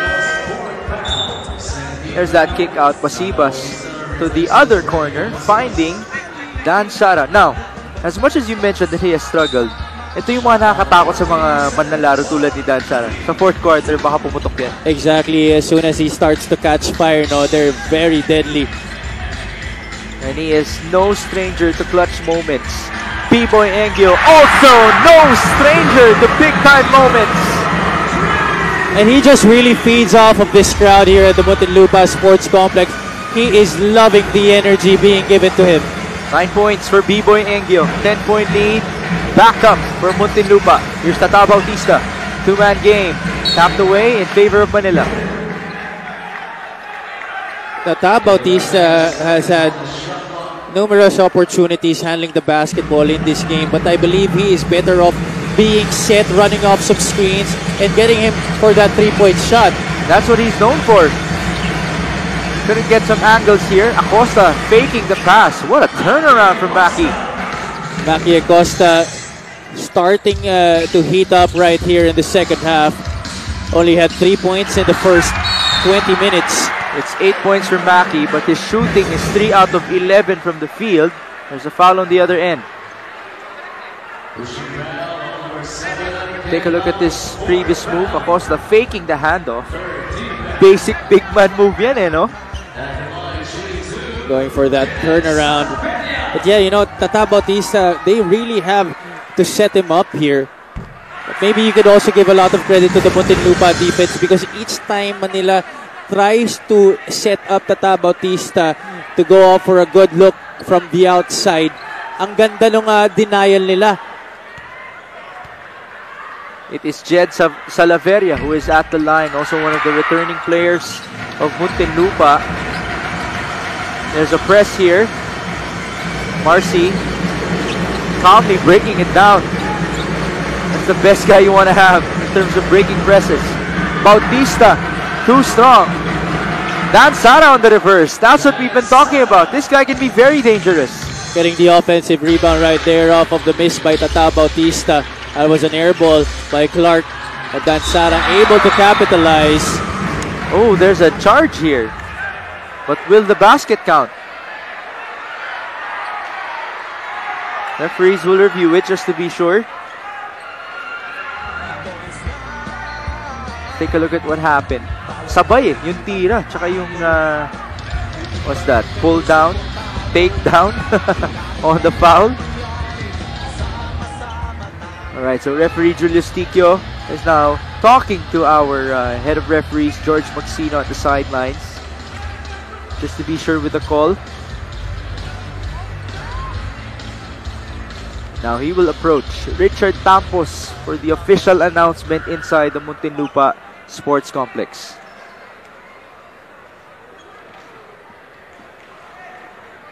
Pakinggan natin.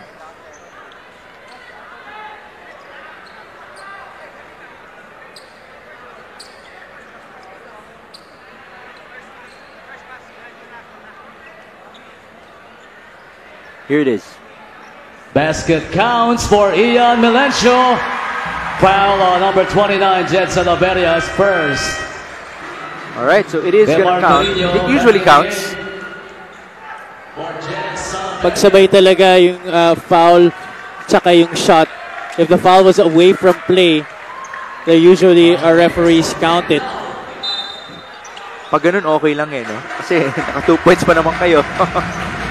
It was just a foul on that specific player. 67-58. Marcy will bring it down against B-Boy Engyo. A lengthier defender here. Using the screen. No, he doesn't. Maki Acosta against Kemar Carino, trying to pound his way through. Wow, what a move from Maki Acosta! Using his body right there to carve out space against the much taller and much longer Kemar Carino. That's veteran sports coming from Maki Acosta. Now Maki is in double figures, 10 points, 4 rebounds, and 2 assists. 67-60 our score. B-Boy Engyo will fire. Bombs away! Second 3-point shot from that area in this quarter. Beautiful setup in rhythm para kay B-Boy Engyo. Now B-Boy feeling his own momentum in this quarter as Maki Acosta could not answer back. What a rebound by Ian Melencio. Forward pass. Carino will wait for a teammate wisely on that one. Mosqueda, swing it over. Engyo, Ruaya. Labas kay Chino. Pinapalabas si Engyo. They couldn't go to him. Instead, Carino fires off to the left. Oh, for a moment there, I thought Carino was going to drop it off kay Ford Ruaya, who was free on that baseline. That's the thing. Because of his length, he has the vision to do that. Just looking down as Dan Sara misses here.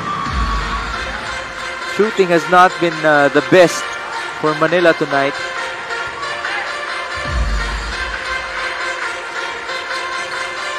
From 3-point area, they are 7 out of 20.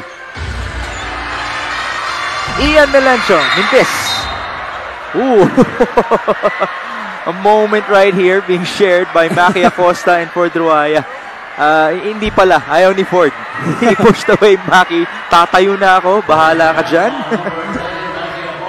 Maki tried to hug him. These guys have been rival ever since their NCAA days. Of course, Acosta coming on over from the Mapua program, while Ford Ruaya, a Letran Knight. There it is. And then ayaw ni Ford. Okay na. Kita tayo sa camera. Hold dito, Maki. Taken na raw kasi si Ford. Good moment there for our fans. 70-60. Baseline inbound. Chino. They go to B-Boy Engyo. Screen. Taking the spin. Engyo, top fade. Oh my goodness. What a shot from B-Boy Engyo. He is on a roll here in this quarter. B-Boy Engyo. Inside, outside. 3-point shot, turnaround shot. It doesn't matter. Good screen by Ford Ruaya. Proceeded to back down Maki Acosta. Created some space. Hitting that fall away. B-Boy Engyo. What a quarter it has been. That's the B-Boy Engyo that we know. Very athletic, very skillful. 72-60. Ang bawat bayan ay sumasaya kapag may labay nagkakaisa. Luzon, Visayas, Mindanao, basketball na.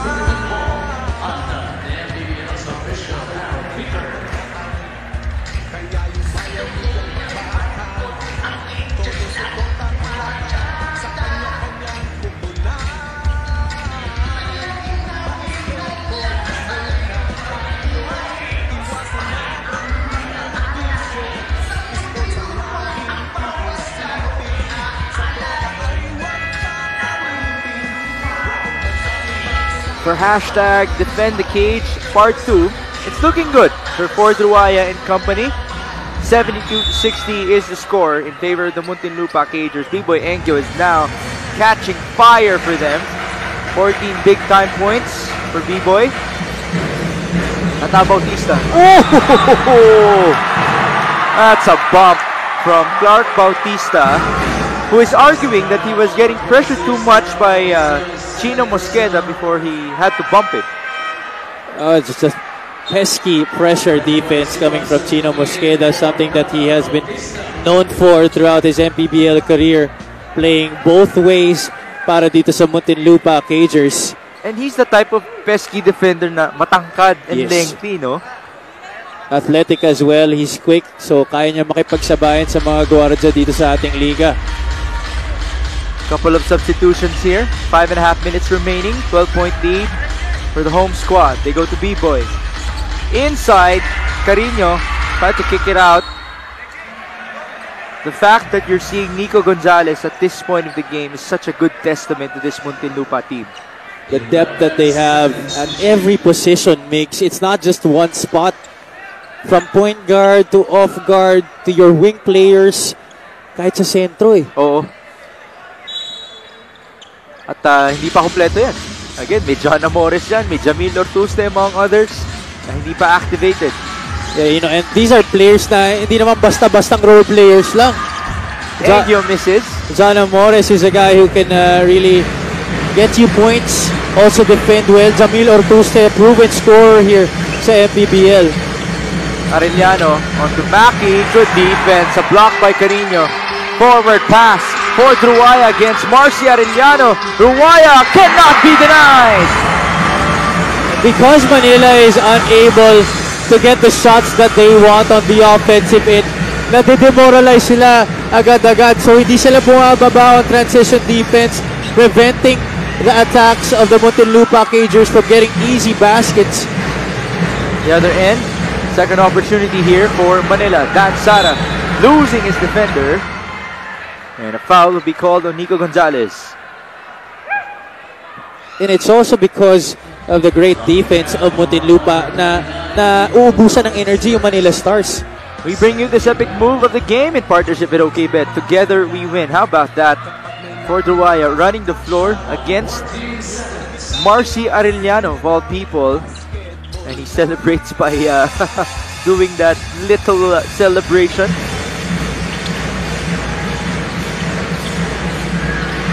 Nansara, fadeaway shot is good. This lead has ballooned to as much as 12-14 kanina. But this was a very close match in the earlier parts of this game. Palitan nga lang sila ng baskets kanina. But the depth of Muntinlupa in full display here and the inability of Manila to keep in step on defense against the Muntinlupa Cagers, very evident. That somehow, someway ended up as an assist for Nico Gonzalez as he found Ford Ruaya underneath. Now this is not a good sign. Kyle Napes looks to have twisted his ankle again. This has happened multiple times last year when he was playing for QC. But we take a look at that pass first. Yeah, he was still able to recover possession. Ooh! Ito si Nico Gonzalez, but right there, Kyle Napes stepping on somebody's foot. That's just unfortunate. He has been one of the players, actually the brightest spot para sa Manila in this game. Napes will hop it off. Again, this is just very unfortunate as we have seen this multiple times in the MPBL. Ida Pablo is actually not looking good at the sidelines right now. She will have to take care of Kyle later on. Oh, Alan Mangahas. Well, Alan Mangahas actually just lives next door. Yeah. So might as well watch. Kuya Alan, great to see you again. 76-62. Dan Sara. Ooh, he's coming alive. Hey, don't count Manila out at this point. Oh yeah, Muntinlupa is not out of the woods just yet. This is just an 11-point advantage and an eternity of basketball still remaining in this game. Here's Gonzalez. Carino looking for a teammate. They go to Engyo, who has been the hottest hand in this quarter. B-Boy! Patuloy! I just cannot understand. You have this guy who has been scoring in bunches already in this period and you can't seem to keep in step. Marcy, 3 minutes to go. Screen up top. Ooh, Mosqueda got hit again inside. And that is a point for Charles Lazarte. He really has been using that heft really well in this game against the much taller defenders and Ruaya trying to get one back. Kanina pa yan, si Jesse Saitanan yan nung simula. Lazarte loving the action here. Overhelped right there. B-Boy Engyo, too strong. Rebound, Ruaya, reverse! Showing us that he had to do the English to score those 2 points. Napaswerte pa doon. That rebound was already in Dan Sara's hands. Tough step back. No good for Dan Sara. Acosta retrieves it. Maki, post up, 2 points. Manila needs a stop here. They're getting the buckets, but they haven't been able to string together a number of stops. Last 2 minutes here. Muntinlupa well on pace to defend the cage for the second time in the season.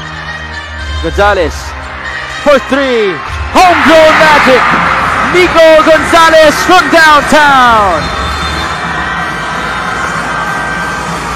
You just love the trust being given to homegrown players like Nico Gonzalez, and he is not shying away from the pressure. He is embracing the moment. Look at that, stepping into that 3-point shot. Going under was Charles Lazarte, and he pays for it. This 3-point shot is brought to you by Extreme One-Stop Shop Appliances. Arrows up, and the bullseye for Mr. Nico Gonzalez. I don't know how he got into this venue. Baka naglakad lang yan, baka nag-tricycle lang yan, but he is a homegrown representing Muntinlupa very well. Sigawan na yumayanig kapag nag 3 points na. Bawat bayay di patatalo, buong barangay ay suportado. Kahit ano ang mangyari, sama-sama tayo.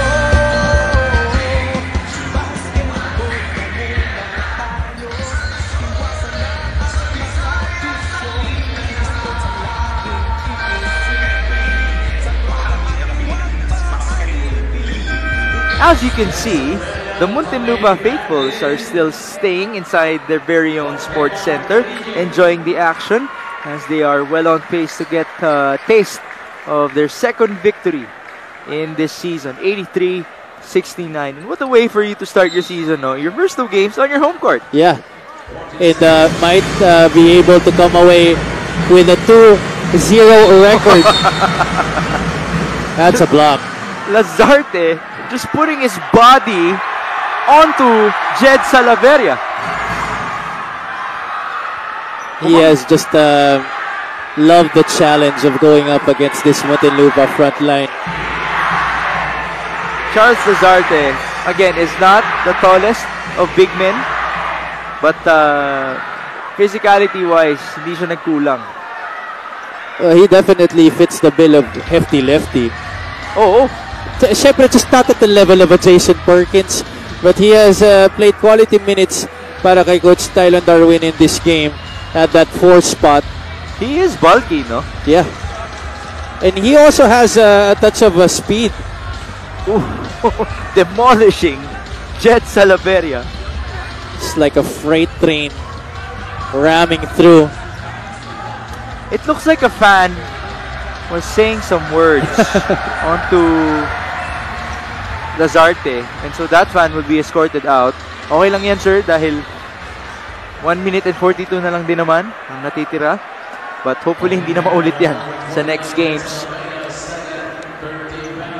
As for Charles Lazarte, he's loving it.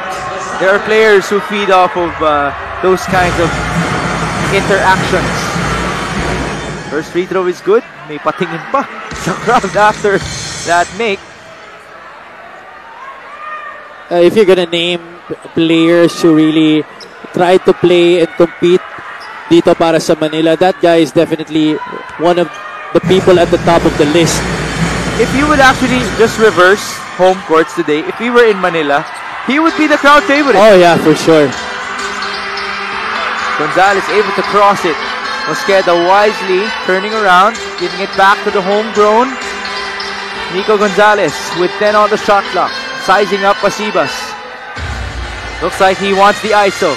Nico driving, spinning, couple of fakes, turnover.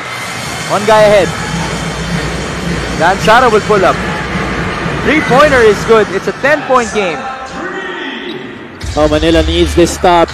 But despite Gonzalez turning that ball over, one positive of that possession was they were able to wind down the shot clock to the lowest point possible, putting away some seconds off of that game clock, which obviously is not the ally of the Manila Stars at this point.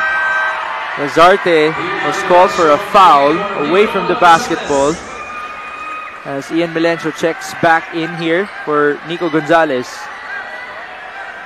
By the way, we should mention that Dan Sara now has 13 points, all in the second half. He really does come alive in moments like this. But if you're Manila, you don't want to keep putting yourself in this kind of situation kung saan maghahabol ka parate sa dulo ng laro.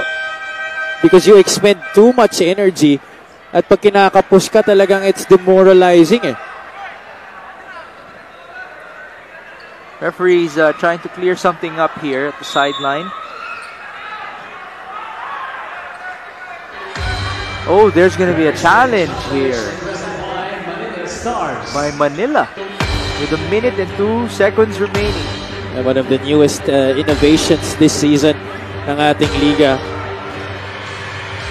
So if this challenge will be successful, Manila will get to keep their timeout. But if it is an unsuccessful challenge, one timeout will be taken off of the Manila Stars. Okay. So the challenge was on the foul. It did happen away from the basketball.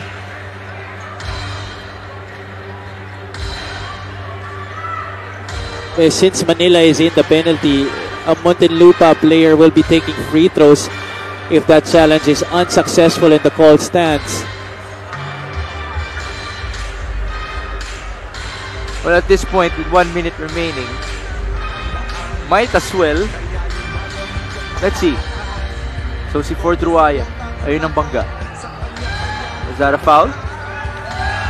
I'm not really sure if that merited the personal. The way the referees have been allowing physicality in this game, you gotta call it the same way all throughout. In minor bumps like that, after you've allowed players to do that for the most part of this game, that's not fair. Alright, pakinggan natin as referee Severino Pingol will now talk to Richard Tampos, our arena announcer.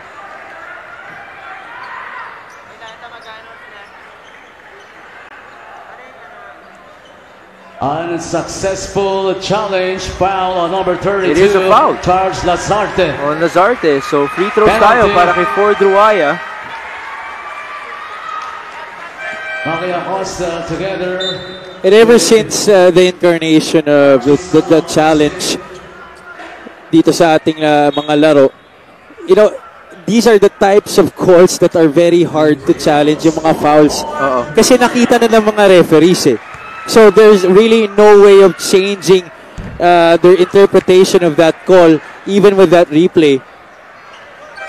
Ruaya did miss the first free throw, but he will have one more chance. Attorney Jamina C., the team owner of Muntinlupa, still cheering at the sideline. For years already, by the way. Second free throw is a make. An 11-point deficit that Manila is facing right now. Under a minute remaining. Tough defense by Gino Mosqueda. There's a foul at the last second. It's one last foul to give for Muntinlupa. You could just see what he brings to the table para dito sa Muntinlupa. A very able and lengthy defender who can keep in step with the guards, with the quickest guards here in the MPBL. Tapos bonus pa na nakikita mong nakakascore siya. He is in double figures in today's game. Was the leading scorer in the first half for Muntinlupa. So balik tayo kay Lazarte, who still tried to barge in once more. Despite the double, he was unfazed right there, put the ball on the deck and tried to attack that trap. With 48.8 seconds here, it looks like all is well para dito sa Muntinlupa Cagers on their way to their second victory of the season. And what Manila needs to improve on really here is their defense. It has been somewhat absent, especially here in the second half after being able to keep in step with the Cagers in the first two quarters. because of the numerous weapons that Muntinlupa has at their disposal, Manila has had a tough time of staying in front of the offensive players of Muntinlupa. Right now, Ian Melencio dancing with it. Pass to Ruaya. 7 on the shot clock. Corner. Mosqueda for 3. Too strong. Ooh, a foul at the last second. And that's just the story of the game para dito sa Manila. Calls not going their way. Unable to finish stops. Convert it into points. Giving Muntinlupa numerous opportunities to make up for their own missed shots by trooping to the free throw line or getting offensive rebounds and getting putbacks. That has just been the case para sa Manila in this ball game. Salaveria scoring his first point of the game off of that free throw. It is 85-74. Lazarte continuing to be in 5th gear, but he lost the handle, so that should do it. No more shot clock here. Muntinlupa should not be shooting this anymore. But the pressure defense continues from Manila. At ayan na si Jed Salaveria, would be dribbling this one out. Congratulations to the Muntinlupa Cagers for defending the cage. Second time in this season. They go up 2-0. Manila Stars goes 0-2 to start their campaign in the 5th season of the MPBL. Now, you did mention the defense dropping off a bit. If we can actually track back to the first game of Manila, it was also close against Bacoor before that second half pull away. Exactly. Same story here in the second game para dito sa Manila. So that is something that they need to work on.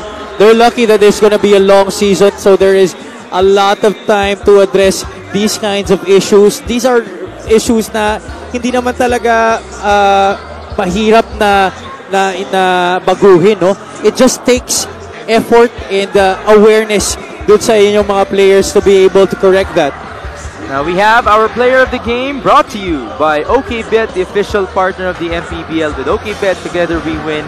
It is none other than the most recent All-Star of the Muntinlupa Cagers, regaining his All-Star form in the 5th season. B-Boy Engyo, 16 points today. Great game para kay B-Boy Engyo, coming alive in that second half after Chino Mosqueda started the parade for them in the first 2 quarters. And B-Boy Engyo just coming away with a very efficient performance in the 3rd and 4th periods. And now B-Boy is with Sheila Salaysay. Yes, Megs and Javi, hindi nga nabigo ang ating mga Muntinlupeños at napanalo nila. Nakuha nila ang kanilang pangalawang panalo dito sa kanilang home court at kasama ko ang OG Muntinlupa Cager, lang iba kundi si B-Boy. Wenyo, B-Boy, sa 2 laro na pinakita ninyo, isa lang ang nakita at naramdaman ng lahat. Tapang sa bawat galaw at shoot. Para sa akin, kailangan lagi kaming consistent para makuha namin yung mga magagandang laro dito sa MPBL. Sa dami ng sumuporta dito sa inyo, meron ka bang gustong pasalamatan? Pinapasalamatan ko una si God. Siyempre, binigay niya itong laban na to sa amin, tsaka pinagdadasal namin to. And binabati ko si Mayor Rupi Biason, yung mga tropa ko, si RJ, si Vic Peter, yan, yung mga yan, sila Lloyd, si Buboy Pitesa, yung asawa ko, si Sarah, and sila Boss Aya. Ayan. Maraming salamat. Congratulations to our best player of the game, B-Boy Henyo. And syempre, this player of the game is brought to you by OKBet, the official partner of the MPBL. With OKBet, together we win. Back to panel. Thank you, Sheila. Sabi nga niya, the OG Muntinlupa Cager, that is B-Boy Engyo. Congratulations to him. Great performance. So on Thursday, the Jensen Warriors will be in action against the Mindoro Disciplinados in the first game, Imos versus Negros in the second game, and QC versus Bulacan in the final game. So that is a good triple header to watch out for. May mga teams na maglalaro for the first time in Season 5. So stay tuned for that. Now, thank you guys for joining us tonight. Maraming salamat po. In behalf of our courtside reporter, Sheila Salaysay, my partner, Javi Palanya, my name is Mix Gomez at ito po ang Maharlika Pilipinas Basketball League, ang liga ng bawat Pilipino. Kapag nag 3 points na, Bawat bayay di patatalo, buong barangay ay suportado. Kahit ano ang mangyari.